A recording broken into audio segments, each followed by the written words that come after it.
എല്ലാവർക്കും നമസ്കാരം. ഇന്ന് നിങ്ങളൊക്കെ പലരും കണ്ട ഒരു വീഡിയോ ഇപ്പം ഞാനും റിയാക്ട് ചെയ്യുന്നത്. മമ്മൂട്ടി പറഞ്ഞ ആ ഒരു മമ്മൂട്ടി എന്ന പേര് ഇട്ട ആരാന്നുള്ളത് വർഷങ്ങൾക്ക് ശേഷം ആ വ്യക്തിയെ പരിചയപ്പെടുത്തുന്ന കണ്ടാണ് നിങ്ങളൊക്കെ. മനോരമയിലൊക്കെ ന്യൂസ് വന്നാണ്. അപ്പം നമുക്കതൊന്ന് കാണാം. ഞാൻ ഈ മഹാരാജാസ് കോളേജിലാണ് പഠിച്ചതെന്ന് പറഞ്ഞു. എനിക്ക് മഹാരാജാസ് കോളേജിൽ എന്നെ നടനാക്കാൻ അങ്ങനെ അങ്ങനെ അങ്ങനെ മഹാരാജാസ് കോളേജ് എന്ന് പറയുമ്പോൾ എനിക്കുണ്ടാകുന്ന ഉൾപ്പുളകം മഹാരാജാസിൻ്റെ എല്ലാ വിദ്യാർത്ഥികൾക്കും ഉണ്ടാകുന്നില്ല. മഹാരാജാസ് കോളേജ് ഒരു കോളേജല്ല, അതൊരു വികാരമാണ്.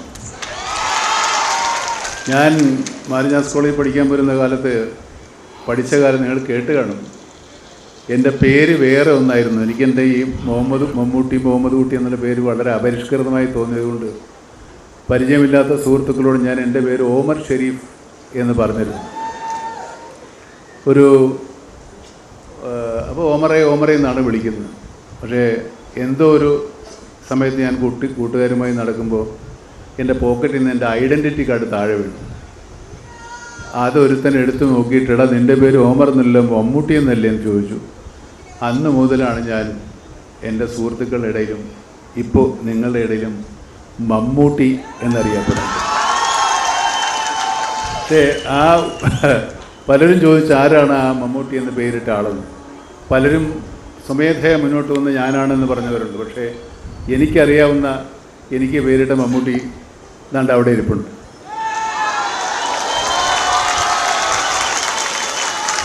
നിങ്ങൾക്ക് കാണാൻ വേണ്ടി ഞാൻ പുള്ളിയെ ഒന്ന് ഇങ്ങോട്ട് വിളിക്കാം. അദ്ദേഹത്തിൻ്റെ പേര് ശശിധരൻ എന്നാണ്. എടവനക്കാടാണ് വീട്. അല്ല, വേറൊന്നും കൊണ്ടല്ല, ഈ പല ആളുകളും ഈ പേര് ഇട്ട ആളാണെന്ന് അവകാശപ്പെട്ടുകൊണ്ട് പല പത്രങ്ങളിൽ എഴുതുകയൊക്കെ ചെയ്തിട്ടുണ്ട്. ഇദ്ദേഹമാണ് എടവനക്കാടുള്ള ശശിധരനാണ് എനിക്ക് ആ പേരിട്ടത്. ആ പേരിനാണൊരു കാരണക്കാരൻ. ഒന്ന് കടത്തി വിട്ടു.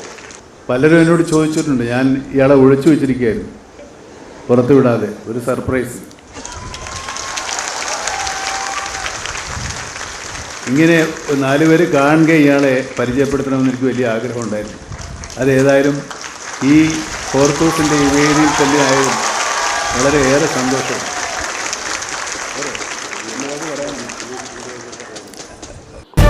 മമ്മൂട്ടി പറഞ്ഞാൽ വളരെ ശരിയാണ്. മഹാരാജാസ് കോളേജ് വാർത്തെടുത്തിരിക്കുന്ന പ്രതിഭകൾ എന്ന് പറഞ്ഞാൽ എണ്ണങ്ങളില്ല, അതുപോലെയാണ്. എത്രയോ രാഷ്ട്രീയത്തിലെ പ്രമുഖരും സിനിമാ രംഗത്തെ പ്രമുഖരും. പിന്നെ അതുമല്ല, ആ കോളേജ് PSC ടെസ്റ്റൊക്കെ എഴുതാൻ പോകുമ്പോൾ മാത്രം കയറിയിട്ടുള്ള ആൾക്കാർക്ക് പോലും അറിയാം എന്തോ ഒരുക്കെ എന്താണെന്ന് പറഞ്ഞറിയിക്കാൻ പറ്റില്ല. അങ്ങനത്തെ ഒരു സംഭവമാണ് എറണാകുളം. അത് എറണാകുളം പോലൊരു മെട്രോ സിറ്റിക്ക് അകത്തിരിക്കുന്നത്. പക്ഷെ അങ്ങനെ തോന്നത്തുമില്ല.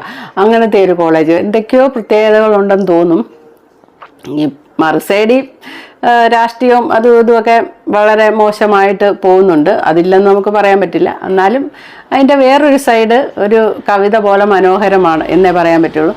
അപ്പം മുഹമ്മദ് കുട്ടി എന്നുള്ള ആ പേരിനൊരു പരിഷ്കാരം പോരാത്തതുകൊണ്ട് പുള്ളിക്കാരൻ ആ പേര് ആരോടും പറയാതെ ഓമർ ഷെരീഫോ അങ്ങനെ പറഞ്ഞിട്ട് ഒമറേ എന്നുള്ള രീതിക്കാണ് ആൾക്കാർ വിളിക്കുന്നത്. അവസാനം ഒരു ദിവസം ബൈ ചാൻസിൽ ഐഡൻറ്റി കാർഡ് താഴെ വീഴുകയും അത് ശശിധരൻ എന്ന് പറഞ്ഞ സുഹൃത്ത് എടുക്കുകയും എടാ നിൻ്റെ പേര് മമ്മൂട്ടി എന്നാണോടാ എന്നുള്ള രീതിയിൽ പഴയ കാലമല്ലേ അങ്ങനത്തെ ഒരു രീതി ചോദിച്ചു.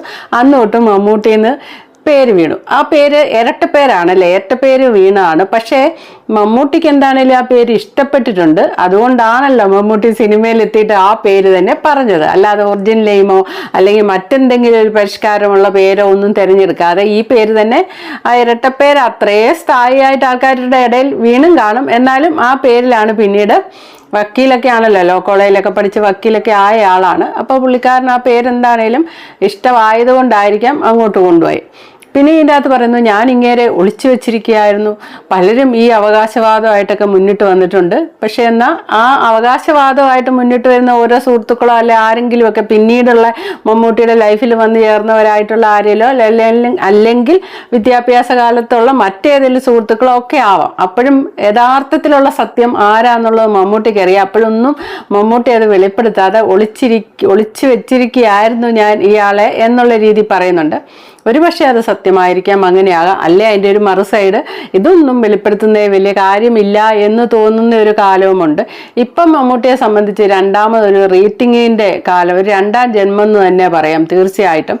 കാരണം നമ്മൾ വളരെ കാര്യമായിട്ട് നമ്മളെ ഓരോ കാര്യങ്ങൾ പഠിപ്പിക്കുന്ന ചില മനഃശാസ്ത്രജ്ഞന്മാരാണേലും അല്ലെ എഴുത്തുകാരാണേലും അല്ലെങ്കിൽ അങ്ങനെയുള്ള സാമൂഹ്യ പ്രവർത്തകർ അവരൊക്കെ പറയുന്ന ഒരു കാര്യമുണ്ട്. നമ്മൾ ലൈഫിൽ ഭയങ്കര ധൃതി വെച്ച് എന്തൊക്കെയോ ചെയ്യണമെന്ന് പറഞ്ഞിങ്ങനെ നെട്ടോട്ട് ഓടുക ചെയ്യുന്നത്. നമുക്ക് 24 മണിക്കൂർ പോരാ, പലതും ചെയ്ത് തീർക്കണം. അതുപോലെ തന്നെ പൈസയുടെ കാര്യത്തിലാണെങ്കിൽ നമ്മൾ വളരെയധികം പിശുക്കും. മാർക്കറ്റിൽ പോയാൽ ചാളയായാലേ മാത്രമല്ല അവിടെ കിടക്കുന്നത്, അവിടെ നെയ്മീൻ, കാളാഞ്ചി, മറ്റേ ആഗോലി, അത് ഇത് അതിനെ ഐക്കൂറിയ നെയ്മീൻ ഒന്നാം തോന്നും. അങ്ങനെ പല മീനുകളുണ്ട്. പക്ഷെ അതൊന്നും നമ്മൾ കാണില്ല. അടുത്ത തലമുറയ്ക്ക് വേണ്ടി സമ്പാദിക്കാൻ വേണ്ടി ഇപ്പം കുറേയൊക്കെ മാറ്റം വന്നിട്ടുണ്ട്.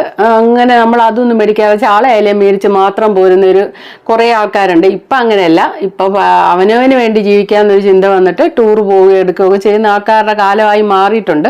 എന്നാലും കൂടുതലും അടുത്ത തലമുറയ്ക്ക് വേണ്ടി കാത്തു വെക്കുക എന്നുള്ള ഒരു രീതി, അല്ലെ എന്തിനോ വേണ്ടി അങ്ങനെ ഒന്നും എടുത്ത് ചിലവാക്കാതെ ജീവിക്കും. അവസാനം ICUവിൻ്റെ 4 ചുവരുകൾക്കുള്ളിൽ കിടന്നിട്ട് മരവെച്ച് ഇങ്ങനെ ICU കിടക്കുമ്പോഴായിരിക്കും പോയ കാലം ഒന്ന് തിരിച്ചു കിട്ടിയിരുന്നെങ്കിൽ, ഇനി ഒരിക്കൽ കൂടി ഒന്ന് തിരിച്ചു കിട്ടിയിരുന്നെങ്കിൽ ഞാൻ തീർച്ചയായിട്ടും ഇങ്ങനെ ജീവിക്കുകയല്ല, ഞാൻ വേറെ രീതിക്കേ ജീവിക്കുള്ളൂ. അപ്പം നമുക്ക് നമ്മൾ ഇതുവരെ ആഗ്രഹിച്ച പല കാര്യങ്ങളും പൈസയൊക്കെ ഉണ്ടായിട്ടും നമുക്ക് ചെയ്യാൻ സമയമില്ലാതെ നമ്മൾ നാളെ നീക്കി വെച്ച കാര്യങ്ങളൊക്കെ ഉണ്ട്. പൈസ കിടക്കാൻ നമ്മൾ ആലോചിക്കുന്നത് ആ ദിവസങ്ങളൊക്കെ ഇനിയൊന്ന് തിരിച്ചു കിട്ടിയാൽ ഞാൻ എൻ്റെ ആ ആഗ്രഹങ്ങൾ, അതായത് വലിയ പൈസ ചിലവൊന്നുമില്ലാതെ കുഞ്ഞു കുഞ്ഞു ആഗ്രഹങ്ങളായിരിക്കും, അത് ഞാൻ സാധിക്കും എന്നൊക്കെ ആയിരിക്കും ICU കിടക്കുമ്പോൾ ജനം ചിന്തിക്കുക എന്നൊക്കെ നമ്മളിങ്ങനെ വായിച്ചും പറഞ്ഞും ഒക്കെ ആൾക്കാരുടെ പ്രസംഗത്തിലൂടെയൊക്കെ കേട്ടിട്ടുള്ള കാര്യമാണ്. അതുകൊണ്ട് തന്നെ മമ്മൂട്ടിയും അങ്ങനെ ഒരു അവസ്ഥയിലൂടെ ഇപ്പം കടന്നു പോയിട്ടുണ്ട്. അത് നമുക്കറിയാം. കോളൻ ക്യാൻസർ, സിഗരറ്റ് വലിച്ചിട്ടുണ്ടാകുന്ന ക്യാൻസറാണ് കുടലിനുണ്ടാകുന്നത്. അതാണെങ്കിൽ പോലും വേറൊരു കാര്യം, ആ ക്യാൻസറിൻ്റെ ഒരു പ്രത്യേകത നിങ്ങൾ ആലോചിച്ച്. ആ ക്യാൻസർ എന്ന് പറയുമ്പോൾ പുകവലിയിലൂടെ മാത്രം ഉണ്ടാകുന്ന ഒരു ക്യാൻസർ. അത് മമ്മൂട്ടിയെ സിനിമാ രംഗത്ത് വരുന്ന കാലഘട്ടത്തിൽ കുറേ ചെയിൻ സ്മോക്കറായിട്ട് കുറേ കാലഘട്ടം വലിച്ചിരുന്നെന്ന് തോന്നുന്നു. 40-45 വയസ്സ് വരെയൊക്കെ വലിച്ചെന്ന് തോന്നുന്നു. പക്ഷെ പിന്നീട് അങ്ങോട്ട് മമ്മൂട്ടിയുടെ ലൈഫ് എല്ലാം നേരെ തിരിഞ്ഞില്ലേ. അതായത് വളരെ ഡയറ്റ് പ്ലാൻ എന്ന് പറഞ്ഞാൽ വേറെ ന്യൂട്രീഷനാണ് ആ പ്ലാൻ തയ്യാറാക്കുന്നത്. പോഷകാഹാരം മാത്രമുള്ള ഡയറ്റ്. ചോറൊക്കെ വർഷത്തിൽ ഒന്നാണ്, കാർബോ ഒട്ടും അടുപ്പിക്കുകയല്ലായിരുന്നു എന്നൊക്കെ പറയുന്നത്. ഇപ്പോഴും അങ്ങനെ ആയിരുന്നു. അത്രയും ഡയറ്റ് നോക്കുന്ന ഒരു മനുഷ്യനായിട്ടും സിഗരറ്റിൻ്റെയും പുകവലിയുടെയും ഒരു പ്രത്യേകത കണ്ടോ. അതിനൊക്കെ എത്രയോ മുന്നേ വലിച്ച് ആ സംഭവം കുടലിൽ അതേപടിയുണ്ട്. അത് അവിടെ ചെന്ന് കുടലിലെ ഭിത്തികളിലൊക്കെ അള്ളിപ്പിടിച്ച് നിക്കോട്ടിനൊക്കെ അങ്ങനെ നിൽക്കുമെന്നാണ് പറയുന്നത്. ഇതേ സംഭവം എൻ്റെ അച്ഛനും ഉണ്ടായിരുന്നു. ഞാൻ ഒരു വീഡിയോ അത് ചെയ്തിട്ടുണ്ട്. അച്ഛനും ഇതേപോലെ തന്നെ ഓപ്പറേഷൻ ചെയ്യേണ്ടി വന്നു. ബ്ലോക്ക് ആകുകയാണ് ചെയ്യുന്നത്. അത് വലിയ ഭീകരമായ അവസ്ഥയാണ് പറയുന്നത്.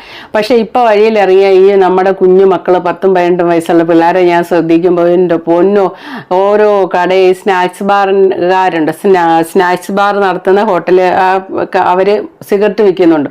അവിടെ നിന്നങ്ങോട്ട് ആഞ്ഞ് വലിക്കുക, എന്താണെന്നറിയില്ല, അങ്ങ് വലിച്ച് കയറ്റുക. അപ്പം ഇവന്മാർ ഞാൻ കാണുമ്പോൾ ഓർക്കുന്നത് എന്താണെന്നറിയാം, ഇവന്മാരാഞ്ഞു വലിക്കുന്ന വീട്ടിൽ ഇരിക്കുന്ന അമ്മയും ആരും അറിയുന്നില്ല, അമ്മയും അച്ഛനും ഒന്നും അറിയുന്നില്ല. പക്ഷെ ഇവന്മാർ ഭാവിയിൽ ലെൻസിനോ കുടലിനോ ഹാർട്ടിനോ ഒക്കെ പ്രശ്നമായിട്ട്, പുകവലി മൂലം പ്രശ്നമായിട്ട് ഇവന്മാർ പോയി ഹോസ്പിറ്റലിൽ കിടന്നാൽ പെട്ടെന്നൊന്നും ഹാർട്ടിനാണെങ്കിൽ തട്ടിപ്പോകാമെന്ന് പോകാം.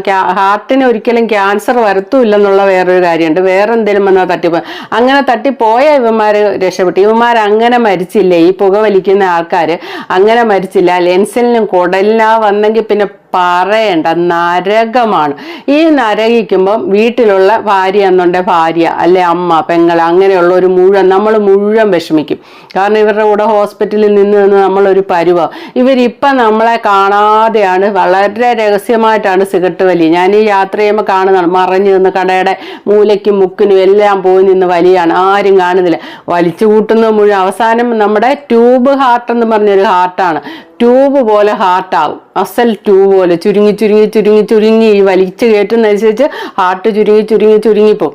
ഇപ്പം ഞാനിത് പറഞ്ഞ കാര്യം എന്താ വെച്ചാൽ, ഇത്രയും സൗകര്യങ്ങളും ഇത്രയും പണവും എല്ലാം ഉണ്ടായിട്ടും വർഷങ്ങൾക്ക് മുന്നേ വലിച്ച ആ സിഗരറ്റിൻ്റെ എഫക്റ്റ് കൊണ്ടാണ് മമ്മൂട്ടിക്ക് ഈ ക്യാൻസർ വന്നത്. ഇപ്പം തന്നെ സംസാരിക്കുമ്പോൾ ഒരു പണ്ടത്തെ ഇതുപോലെ അല്ലാത്ത പോലെ ഒന്നുണ്ട്. ഒരു രോഗം വന്നിട്ട് എഴുന്നേറ്റ പോലെ തന്നെ നമുക്ക് തോന്നുന്നുണ്ട്. വളരെ സോഫ്റ്റായിട്ടാണ് പുള്ളി സംസാരിക്കുന്നത്. പുള്ളി എന്താണേലും ലാസ്റ്റ് ഇപ്പം ഈ ഒരു നല്ലൊരു ഉപകാര സ്മരണ പോലെ, ഇതൊരു നിസ്സാര കാര്യമാണ്, എന്നാലും മഹാനായി ഇത്രയും ലോകം കണ്ടെന്ന് പറയുന്ന പോലത്തെ ഒരു നടൻ ഇത് ഓർത്ത് വെച്ച് ആ മനുഷ്യനെ വിളിച്ച് പരിചയപ്പെടുത്തി ഞാൻ ഒളിപ്പിച്ച് വെച്ചാണ് എന്നൊക്കെ പറയുമ്പോൾ ആ മനുഷ്യനുണ്ടാകുന്ന ഒരു സന്തോഷവും അതുമൂലം മമ്മൂട്ടിയോട് അങ്ങേർക്ക് തോന്നിയ ഒരു സ്നേഹവും സന്തോഷവും ഒക്കെ കണ്ടില്ലേ. അത് മമ്മൂട്ടി അങ്ങനെ പറഞ്ഞ വളരെ നല്ല അത് പറയാൻ വാക്കില്ല, ഏതായാലും ചെയ്തത്. ബാക്കി കൂടെ കേൾക്കാം. ആ അനുഭവം തന്നെയാണ് എനിക്കും ഉണ്ടായത്. എനിക്ക് വേണ്ടി പ്രാർത്ഥിക്കാത്ത, എനിക്ക് വേണ്ടി പള്ളിയിൽ ഒരു മെഴുകുതിരി കത്തിക്കാത്ത, ഒരു വഴിപാട് കഴിക്കാത്ത, ഒരു സമയം പ്രാർത്ഥിക്കുമ്പോൾ എനിക്ക് വേണ്ടി ദുആ ചെയ്യാത്ത മലയാളികളില്ല എങ്ങും. അതെനിക്ക് പരിപൂർണ്ണ ബോധ്യം. മമ്മൂട്ടി ഈ പറഞ്ഞ ഒരു വളരെ 100% സത്യമാണ്.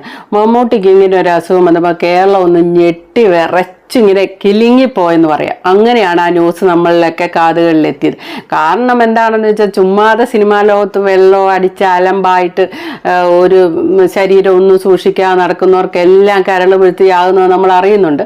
പക്ഷെ മമ്മൂട്ടി എന്ന ഒരു മനുഷ്യന് എന്തെങ്കിലും ഒരു അസുഖം വരിക എന്ന് കേട്ടാൽ അത്രയും ശരീരത്തിനെ ശ്രദ്ധിച്ച് ത്യാഗമാണ് സഹിക്കുന്നത്. ഇഷ്ടപ്പെട്ട ഭക്ഷണമെല്ലാം വീട്ടിൽ നിന്ന് സെറ്റിൽ ഉണ്ടാക്കിക്കൊണ്ട് വന്ന അതൊന്നും എടുക്കാതെ അടുത്തുള്ള ആൾക്കാർക്ക് കൊടുത്തേച്ച് പുള്ളി എന്തേലും ഇത് മറ്റേ സാലഡ് കഴിച്ചിട്ട് ഇരിക്കുന്ന പറഞ്ഞു കേട്ടിട്ടുള്ളത്. ബർത്ത്ഡേക്ക് പോലും അങ്ങനെയാണ് കേട്ടിരിക്കുന്നത്.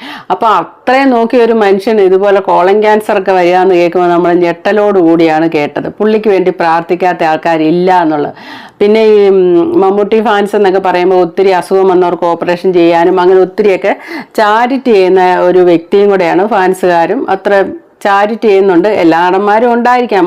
ദിലീപൊക്കെ ഉണ്ട്, മോഹൻലാലും ഒക്കെ ഉണ്ടെന്ന് തോന്നുന്നു. എനിക്ക് അതേപ്പറ്റി അത്രയ്ക്ക് അങ്ങോട്ട് അറിയത്തില്ല. എന്താണേലും മമ്മൂട്ടി അങ്ങനെയൊക്കെ ചെയ്യുന്ന ഒരു വ്യക്തിയാണ്. കേരളത്തിലെ എല്ലാവരും, അത് മമ്മൂട്ടിയുടെ വിശ്വാസം 100% ശരിയാണ്. എല്ലാവരും മനസ്സുകൊണ്ടെങ്കിലും അയ്യോ ദൈവമേ ഒന്നും സംഭവിക്കില്ല, അസുഖമെല്ലാം മാറി പുള്ളി പഴയ പോലെ തന്നെ തിരിച്ച് സിനിമയിൽ വരണേ, അങ്ങനെ ആഗ്രഹിക്കാത്തവരില്ല എന്നുള്ള, നമ്മൾ അറിയാതെ പോലും നമ്മുടെ പ്രാർത്ഥനയെ നമ്മൾ പോലും അറിയാതെ നമ്മൾ അങ്ങനെ ഒന്ന് അറിയാതെ മനസ്സുകൊണ്ട് ആഗ്രഹിച്ചു പോകും. അങ്ങനെ ഒരു ഇഷ്ടം മമ്മൂട്ടിയോടുണ്ട് എന്ത് പറഞ്ഞാലും. അതിപ്പോൾ ലാലേട്ടനോടാണേലും ഉണ്ട് കേട്ടോ. നമ്മുടെ ലാലേട്ടൻ മമ്മൂട്ടിക്ക് വേണ്ടി ശബരിമല പോയി പ്രാർത്ഥിച്ചത്. ഇപ്പോൾ ലാലേട്ടനാണേലും എന്തെങ്കിലും ഒരു അസുഖം വന്നാൽ എന്തോ ഇവരൊക്കെ നമ്മളുടെ മലയാളികളുടെ ഒരു സ്വകാര്യ അഹങ്കാരം എന്നൊക്കെ പറഞ്ഞാൽ നമ്മളൊന്ന് ചേർത്ത് പിടിച്ചിരിക്കുന്നവരാണ് ഇവർ. ഇവർക്കൊക്കെ എന്തെങ്കിലും വരുമെന്ന് കേൾക്കുമ്പോഴത്തേനും നമ്മളുടെ വീട്ടിൽ ആർക്കോ വന്ന പോലെയൊക്കെ തോന്നിയൊരു, അതിപ്പോൾ കലാഭവൻ മണി മരിച്ചപ്പോൾ സത്യമായിട്ട് ഞാൻ അങ്ങനെ ഓർത്തിരുന്നു കേട്ടോ. ഞാൻ ഇങ്ങനെ ഓർത്തു, ഞാനൊക്കെ എന്തിനു ജീവിക്കുന്നു, ഒരു കലാപരമായ കഴിവില്ല, ഒന്നുമില്ല, ആ സ്ഥാനത്ത് എന്തൊരു അതുപോലൊരു ജന്മം ഇനി ഉണ്ടാവില്ല എന്നാണ് തോന്നുന്നത്. ആ മനുഷ്യനെയൊക്കെ ഇങ്ങനെ പെട്ടെന്ന് വിളിച്ചല്ലോ ഈശ്വര എന്ന്, ആ സ്ഥാനത്ത് എന്നെയൊക്കെ വിളിച്ചാൽ മതിയായിരുന്നു. ഇങ്ങനെ ഞാൻ അറിയാതെ ആഗ്രഹിച്ചു പോയി. കാരണം അവരൊക്കെ അത്രയ്ക്കുള്ള ജന്മസിദ്ധമായിട്ട് കലാപരമായിട്ട് എനിക്ക് അങ്ങനെയുള്ളവരോട് നല്ല സ്നേഹവും ബഹുമാനവും. കലാഭവൻ മണി മരിച്ചപ്പോൾ എന്തോ നികത്താനാവാത്ത വിടവെന്ന് നമ്മൾ പറയുന്ന ആ ഒരു വാക്ക് ഭംഗി വാക്കല്ല, യഥാർത്ഥത്തിൽ അതാണ് സംഭവിച്ചതെന്ന് എൻ്റെ മനസ്സ് തോന്നിയായിരുന്നു. ഒരാഴ്ച എങ്ങാണ്ട് എനിക്ക് ഭയങ്കര സങ്കടമായിരുന്നു. അപ്പോൾ okay, thank you for watching. അടുത്ത വീഡിയോ കാണാം.